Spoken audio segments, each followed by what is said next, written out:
Mas né? nesse caso ela pode, Ela pode acrescentar pedir, mais. Ela pode acrescentar. E digo mais, existia uma situação no escritório em que o casal já havia separado, né? E isso não ocorreu só uma vez. O casal havia separado e existia uma medida protetiva. O que ocorre? Eu falei assim, bom, agora eu preciso exercer, eu não posso ter acesso à minha esposa, mas eu posso ter acesso à visitação dos meus filhos? E como é que eu faço? Não. O que ocorrer?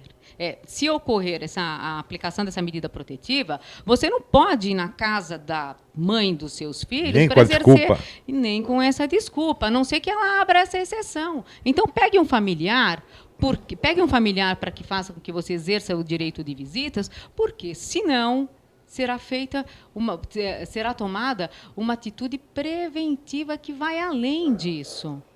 Se ele descumpre uma medida protetiva, vai ser aplicada uma medida preventiva que pode ser a de cadeia.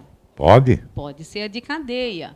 Inclusive, eu falo sempre nessa novela, porque as novelas elas trazem elas retratam os fatos, ainda que de forma diversa do nosso universo, né? Ninguém trabalha.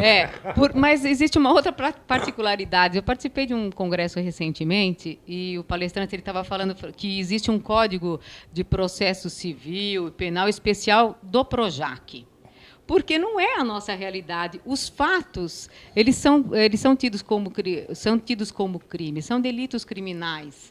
Entendeu? Por exemplo, essa personagem que pediu uma medida protetiva contra o Theo, a Lívia Marini. E o que ela está aguardando? Que ele descumpra para que ele seja preso. Muito embora tudo que tenha ocorrido naquela audiência da novela não seja o nosso real, não seja a nossa realidade, porque quando existe uma audiência daquele gênero, o advogado não pede vistas. Entendeu? Os autos vão conclusos para a sentença. Vistas é que o delegado quer olhar o processo. O advogado ele queria vistas para... Não, vou pedir vistas do processo. Isso não existe. O processo vai concluir. Mas, apesar desses fatos serem diferentes do nosso mundo real, mesmo quando retrata o tribunal de júri, que não é exatamente como o nosso, porque o nosso sistema não é daquela forma, que retrata, geralmente na novela, é o americano. O cara chega em cima da hora com uma prova. Gladys, deixa eu fazer uma pergunta para você. Assim, vamos no popular. Apanhou do marido uma vez, aí vai na delegacia, aí o marido deve pressionar, ela diz que não quer representar. Ou pode ainda isso? Então, lá na delegacia não pode mais. Lá na delegacia não pode mais. Ela pode desistir da representação somente em audiência. Audiência no fórum. Com o juiz sentado. Com o juiz e o promotor. E o grande problema nesta lei, exatamente, por quê? Nesses crimes, há necessidade da representação. Agora, existe um entendimento do tribunal, e esse entendimento ele já é recente, é de que essa representação ela não tem que ser tão formal como exigia anteriormente. O que significa dizer? Que, elaborado o boletim de ocorrência, ela pode fazer essa representação, sendo que este documento ele não tenha que estar revestido das formalidades que a lei exige. Quer dizer, pode pegar um pedaço de papel e fazer. Ela pode ir lá manifestar que quer representar. Ela só vai poder desistir do andamento da ação penal em juízo. Em juízo. Agora, me diz uma coisa. E o que você aconselha como advogada especializada em direito de família? Vamos supor, a mulher apanha, vai na delegacia, aí ela desiste. 5, 6, 7 vezes. Aí essa mulher vem te procurar e fala assim, acontece, o que você aconselha? Que pergunta. Terapia, o grande problema é que o advogado que milita na área de família, ele tem que indicar um acompanhamento psicológico. É muito importante porque, veja só, nós estamos numa sociedade, hoje em dia, que não é mais admissível você dar risada de musiquinha que fala um tapinha não dói.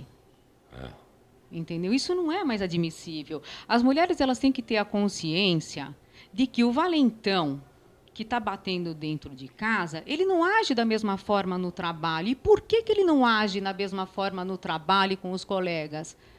Porque ninguém aceita isso. Então, ela também tem que saber que ela não tem que aceitar esse tipo de violência. E eu vou além, porque a gente fica pensando só no agressor que é violento fisicamente.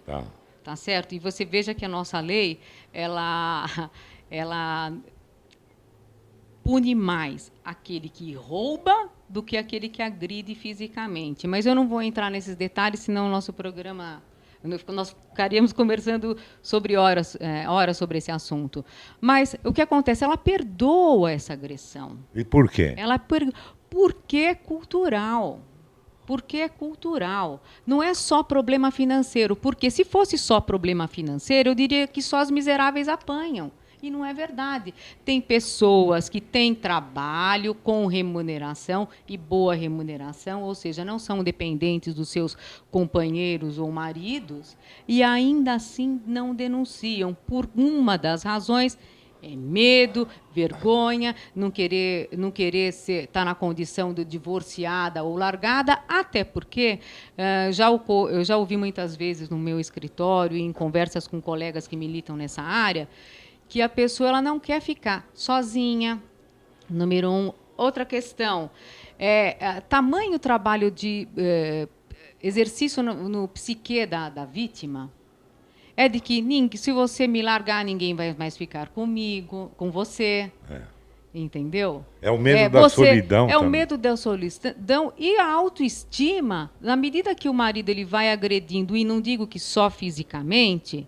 Tá certo? Porque ele fala assim, você não presta para... Ela começa a acreditar que ela não presta para nada, que ela não é boa mãe, que ela não é boa mulher, que ela não é boa, que ela não é boa colega de trabalho. Existem maridos que eles não agridem, mas eles não permitem que ela tenha convívio familiar, que não saia com os amigos, não quer que estudem. Quer violação maior do que isso?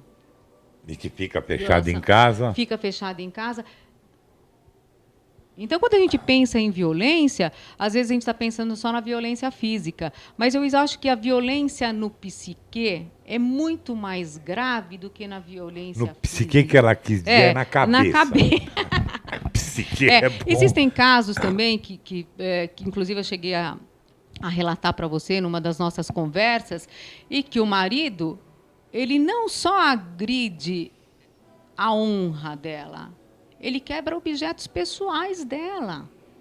Ele quebra fotografia de álbum, como é que se fala? Onde coloca as fotografias? Porta-retratos da família. Ele quebra o telefone. Sabe por que ele quebra o telefone? Porque, em algumas das ocasiões, ele ligou para essa mulher e ela não pôde atender. Então, ele discute, quebra o celular e bate.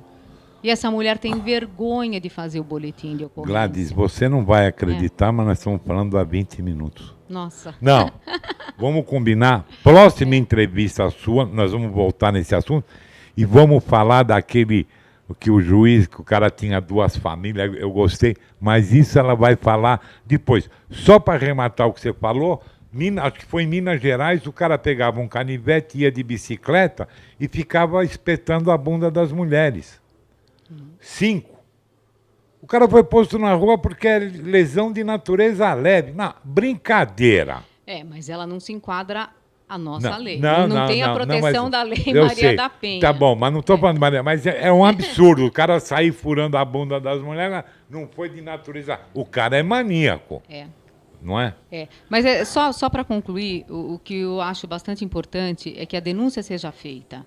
Isso. E achar que a cesta básica vai ser a pena que vai ser aplicada para esse agressor é um grande engano. Não existe mais cesta básica. Até porque na nossa Constituição não existe dizer que uma das penas a ser aplicadas é cesta básica. Entendeu? Então, agrediu, vai em cana, não tem saída. E você, mulher, se for agredida, procure os seus direitos. Isso é muito importante. Tem vergonha de ir à delegacia sozinha? Vai a um centro de referência, solicite um acompanhamento para depois criar coragem e lavrar um boletim de ocorrência. Gladys, está prometido uma próxima com meia hora? Sim, porque passou aqui 20 minutos. Olha, eu ficaria aqui horas falando sobre isso. Gladys, mais uma vez, muito obrigado. De coração, você sempre... E que você vive esse mundo que, para nós, os homens, é desconhecido, né? Essa problemática. Pessoal, fiquem com Deus. Tchau e obrigado mais uma vez, doutora Gladys. De nada.